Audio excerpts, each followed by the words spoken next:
If you like hung out with me for a day, you'd be bored out of your skull. You'd be like, Matt, another single family flip with the same flooring? Dude, like that's what I like, man.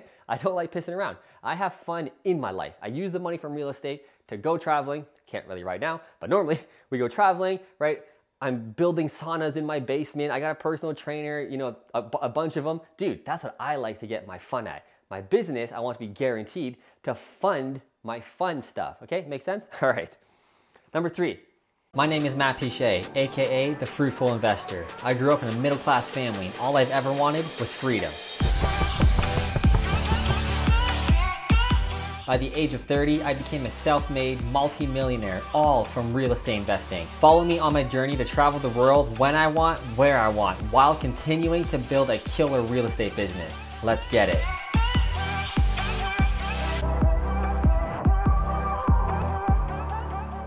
What's up, Fruitful Investors? In this video, we'll be talking about good risk versus bad risk. Now, whenever you're investing in anything, but real estate specifically in this video, there's always going to be a risk, but there's ways we can mitigate that risk. Let's talk about the bad kind first. So the number one thing that I see the most often is people chasing cash flow. For obvious reasons, right? Cash flow is sexy, it pays for things, it's cool if you can retire by age 25, I get it. But there's so many YouTube videos out there, so many education things, books, etc., telling people it's all about cash flow, man. You gotta buy properties that meet the 1% rule or else you're a loser. So everybody's always chasing all these miracle grand slam deals and they're getting into some trouble. But the most common one is chasing cash flow. Now, the problem with this one is you're not thinking logically. Is that right? I don't know. But you're not thinking logically, you're not thinking smart, which means, as I always say, you're playing checkers instead of playing chess. You're just looking for the short-term gain so that you can get the cash flow. It looks cool. You can post on social media, hey dude, I bought this property. I cashed like $1,000 a month from one property. Aren't I cool? Etc., etc. I get it. I love to flaunt the clout on social media. I get it. But dude, you're not thinking smart. You're not playing chess. You're just thinking about today. So when you're chasing cash flow, what often happens is that you're just chasing deals, which means you're buying in the wrong areas. Heads up, properties that cash flow like a lot, like if you buy one property, like, you know, a duplex or a triplex that cash flows $1,000 a month, okay, you're probably buying in the wrong areas, okay? Quality properties shouldn't be really cash flowing that much. Now that's kind of a blanket statement, you know, some places maybe so, but for the majority of time, if you're buying in a quality area, okay, you're not really gonna cash flow like a ton of money. But again, we're playing chess. You're almost guaranteed to make money when you're buying in the right areas, which leads to the next section here, which is specializing. So you guys know I love specializing. And when you're just chasing cash flow, chasing deals, it probably means you're not specializing because you're buying in all these cities. Dude, I'll buy anything that cash flows $1,000. I don't care where it is. I just want the crazy cash flow. I saw this guy on YouTube. He told me that's what I got to do. You're not specializing. You're just buying in Barrie, Ontario. You're buying in Hamilton, Ontario. You're buying in Florida. You're buying in Arizona. Dude, I don't care. I'll go wherever the deals are. You're not specializing. Okay, now that can work out. Obviously, there are some investors out there that are making it buy. They're doing okay buying everywhere and anything. But the reality is, we want to be like almost as guaranteed as possible. And you guys know that one of my philosophies is specializing, which means owning one area and one type of real estate.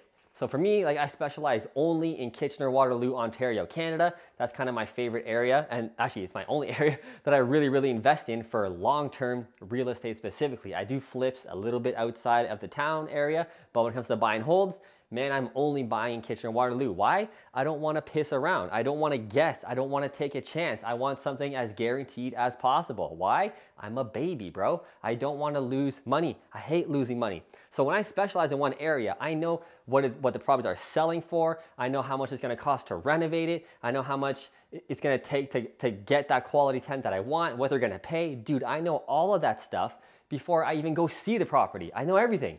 And then when it comes to the type of property, again, you know, for the single families, when I started off, I really only bought semi-detached properties. I still love to buy those, and I'm just crushing those deals. I can do those in my sleep. Now we're doing a lot of duplex conversions. I can do those in my sleep. I specialize in them.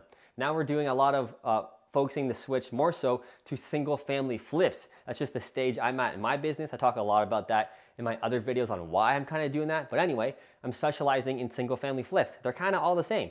Paint, floor trim, kitchens, doors, bathrooms, out. They're all the same kind of structure, right? So I'm a specialist. It's almost impossible for me to fuck up. Literally, it's almost impossible because I just do the same boring ass thing over and over again. Anyway, I'm getting on a tangent here, but specializing is very, very important. And when people are chasing cash flow, they're not specializing. They're just buying anything and everything. Oh, my buddy said it was a good deal. My realtor said it was a good deal. Maybe I should go check it out. No, man, specialize and focus. Okay, number 2. The second biggest mistake I see people starting off in real estate is going too big too early.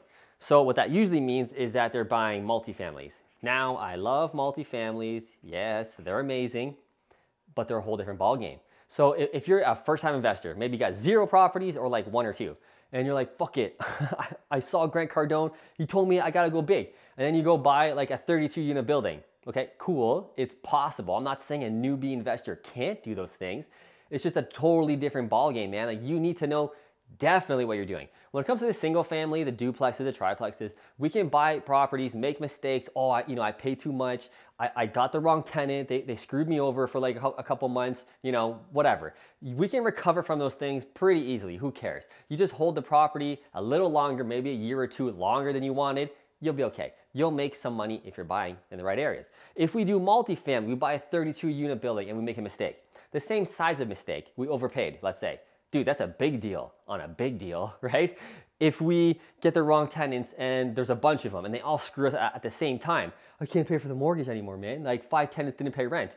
That's a big problem, okay? So there are little problems, but when you go do bigger deals, they're just magnified, right? So be ready for those. So what I'm saying is, if you specialize, it's less likely for you to make those mistakes, but if you do the right deals at the right time in the right order, again, you're reducing your risk. It's all about reducing our risk, right? For me, we want to be boring real estate investors. Dude, none of my shit is cool. I try to make it look as cool as possible on YouTube with the video walkthroughs and blah, blah, blah. But the real behind the scenes like technique of what we're doing is boring as hell. If you like hung out with me for a day, you'd be bored out of your skull. You'd be like, Matt, another single family flip with the same flooring? Dude, like that's what I like, man. I don't like pissing around. I have fun in my life. I use the money from real estate to go traveling. Can't really right now, but normally we go traveling, right? I'm building saunas in my basement. I got a personal trainer, a bunch of them. Dude, that's what I like to get my fun at. My business, I want to be guaranteed to fund my fun stuff. Okay, makes sense? All right. Number 3, getting into flips. I kind of talked about a little bit, but getting into flips too early. So, you know that I flip, flipping is great. I know you watch HGTV, it's sexy, it's cool, I get it. But when you get into flips, you need systems. If you don't have a system for everything basically, but especially a renovation system, dude, you're done. There's no way you can be a successful house flipper and not have systems in place, especially a renovation system. So like what I just said, how I do the same renovations over and over and over again. I got the same crews working for me full time on all my jobs. I got the systems in place. Nothing can really go wrong. Everybody knows what's going on, even if I'm not there, because we've done so many of them and they all look the same. If you don't have systems like that in place when you get into flipping, and you're a first timer or like a second timer, you got a couple properties, you're like, fuck it, I'm gonna do flips. I watched Matt Piche on YouTube, he's sick, I can do it too.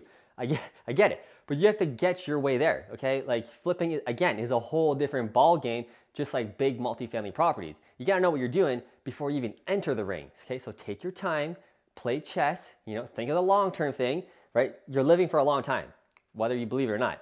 Life is kind of long. So just do it right. Don't piss around and don't try and skip rungs on the ladder. Just do it right. So you need systems in place, and the biggest thing is a net worth. So what I always say in all my videos, you probably already know if you watch me, I want you to have at least a $2 million net worth before you even start flipping properties. Biggest reason why, and there's many more of this, but I know your time is valuable, I'm gonna try and speed this up. The biggest reason why you need a bigger net worth when you flip is because if you're a first timer, again, let's say, and you're like, this is my first flip, I don't care, and your net worth is probably 0, or actually if you went to school and whatever, it's probably like negative 30 grand because you paid for school or whatever. Anyway, let's just say you have a 0 net worth and you do a flip and it goes bad. You overpaid, you over renovated, the offer you were hoping to get didn't really come through, and you lost like 20 grand, okay? That's devastating. If you have a zero net worth, and this is your first deal, your first couple deals, and you lose 20K, you're gonna be like, fuck real estate, I'm never doing it again. I just lost 20K, I don't know how they're doing it. It's a lie, it's a scam, I'm never doing it again.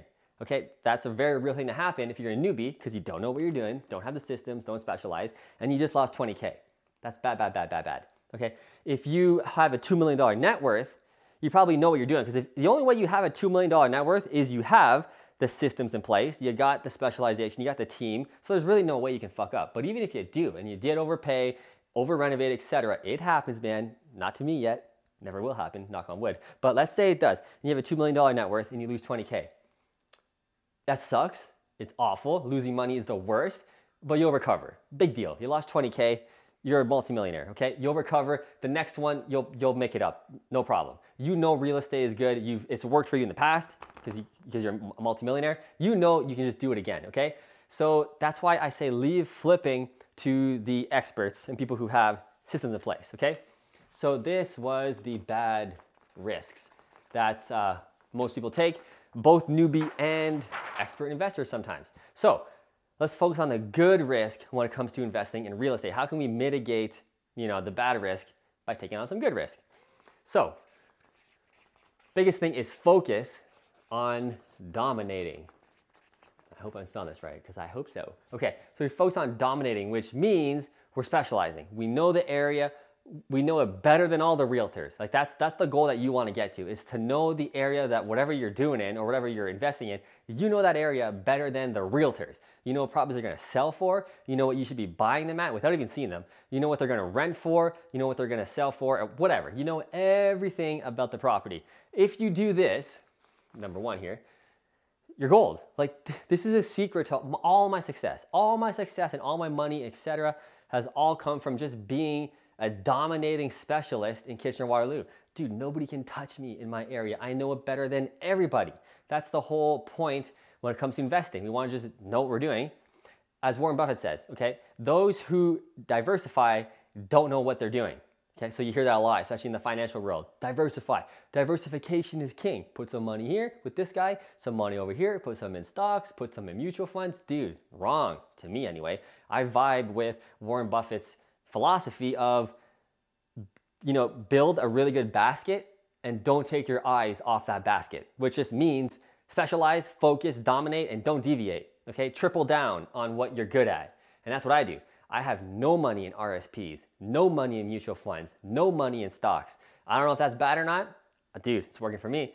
That's just what I believe in. That's my philosophy. I don't mess around with anything except for Kitchener-Waterloo real estate. That's it, okay? So focus on dominating. It's worked for me. It's worked for a ton of my clients, ton of my partners, and I know if you do it right, it will work for you. Number two, on how to mitigate risk. Start small and get the ball rolling. I'll just draw a ball and it's rolling down the street, okay? Start small and get the ball rolling, which means start on, most times if you're a newbie, on single family properties, become a specialist, build the team, get the realtor contact, the mortgage brokers, the contractors, the lawyers, get everybody, together, get the team formed, and the ball will roll like a snowball. It'll get bigger and bigger, easier and easier. Just naturally how the laws of the universe, the laws of real estate investing work. Start small and then get bigger. Don't go from 0 to 30 properties or 30 units on your first deal. Like I said, you can. People have done it. I don't think you should though, okay? Just take it slow, play chess. Last but not least here, before I let you go, focus on attracting quality tenants. The biggest thing that's gonna screw you in real estate is bad tenants.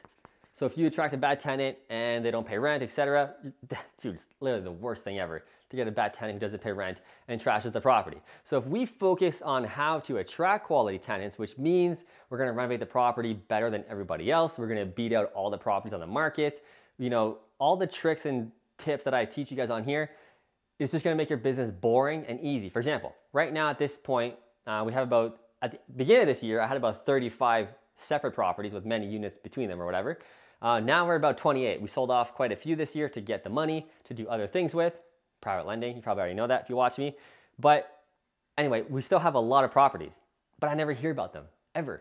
The rent is like well, not like, it's always deposited first of the month, always. The rent's always there. There's no tenants fucking around. Our tenants aren't screwing us. Why? We focus on attracting quality tenants, which means we're buying in good areas. I'm not buying in shit rinky-dink towns that cash flow $1,000. I'm buying in good areas that cash flow only $100. Who's the real idiot? Oh man, your properties, your whole entire portfolio only cash flows like $3,000. You're a loser. Yeah, dude, we're like multi-millionaires because we play the long game. Okay, the real money is made in the mortgage pay down and the appreciation. Cash flow is just cherry on top. Don't be focusing on the cash flow as your main strategy. Anyway, we'll leave it at that. That's just my beliefs. But I'm focusing on good quality areas, good quality cities. I'm attracting good quality tenants. My life is boring. I don't deal with tenants. They're not punching holes in the walls. They're not fucking me on rent. A lot of my investors in my social media network and who I know personally, dude, they're always dealing with shit. They're always in the landlord tenant board, last place you want to be if you're in Ontario. They're always dealing with evicting tenants, showing, you know, Instagram stories of people punching holes in their doors and walls and shit. I don't deal with any of that, man, like ever. I've had a couple bad tenants, obviously, here and there. I think like 2 in my whole time of investing in the past 10 years. But like, really, none.